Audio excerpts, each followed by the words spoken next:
അസ്സലാമു അലൈക്കും. എല്ലാവർക്കും സുസ്മീസ് കിച്ചണിലേക്ക് സ്വാഗതം. ഞാനിന്ന് വത്തക്കയുടെ തോട് കൊണ്ട് നല്ലൊരു അടിപൊളി കറി ഉണ്ടാക്കാൻ വേണ്ടി പോവാണ്. നമ്മളെല്ലാവരും അത് കളയല്ലേ ചെയ്യുക. ഇനി ഇതുകൊണ്ട് എന്താ ചെയ്യാൻ പറ്റുക നമുക്ക് നോക്കാം.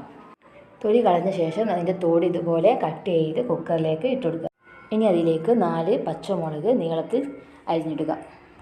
ഇനി അതിലേക്ക് കുറച്ച് കറിവേപ്പില ഇട്ട് കൊടുക്കാം.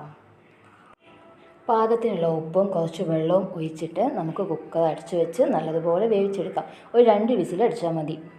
ഇനി അടുപ്പ് കത്തിച്ച് വിസിൽ വരാൻ വേണ്ടി വെയിറ്റ് ചെയ്യാം. അതിനിടയിൽ കൂടെ ഞാൻ ഒരു മുറി തേങ്ങ ചിരവി എടുത്തിട്ടുണ്ട്. അത് ജാറിലേക്ക് ഇട്ടിട്ടുണ്ട്. അതിലേക്ക് 2 അല്ലി ചെറിയുള്ളി, അതുപോലെ തന്നെ ഒരു 1/4 ടീസ്പൂണോളം ചെറിയ ജീരകം കൂടി ഇട്ട് നല്ലതുപോലെ അരച്ചെടുക്കുക. കറി വെന്ത ശേഷം ഈ അരപ്പ് നമുക്ക് അതിലേക്ക് ചേർത്ത് കൊടുക്കാം. ചേർത്തതിന് ശേഷം അടുപ്പത്ത് വെച്ച് നല്ലതുപോലെ തിളപ്പിച്ചെടുക്കുക. ഇനി ഞാൻ ഒരു പാൻ അടുപ്പത്ത് വെച്ചിട്ടുണ്ട്. ഇത് വറവ് ചെയ്യാൻ വേണ്ടിയിട്ടാണ്. അത് ചൂടായ ശേഷം അതിലേക്ക് കുറച്ച് വെളിച്ചെണ്ണ ഒഴിച്ചു.